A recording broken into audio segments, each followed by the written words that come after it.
বাবাটা নানু বাড়িতে সে কত দৌড়াদৌড়ি ছুটাছুটি করতেছে, গাছ থেকে সব পাতা এনে পানির মধ্যে রাখতেছে।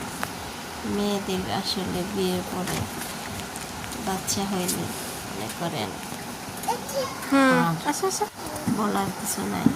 পানি দিয়ে দিতেছে ছেলে বাচ্চার পিছনে সারাদিন দৌড়াইতে দৌড়াইতে মেয়েদের জীবন শেষ, কখনো শান্তি নাই। একটু শান্তি মতো যে বসবো জিরাবো সেটা না, ছেলের পিছনে দৌড়াইতে দৌড়াইতে সারাদিন শেষ হয়ে যায়।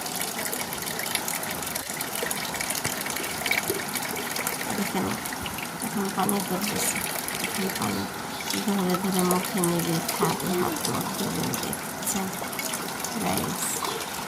সারাদিন এই পিছিয়ে পিছনে ঘুরে ঘুরে আমার সময় শেষ। সবাই পাশে থাকবেন। আসসালামু আলাইকুম।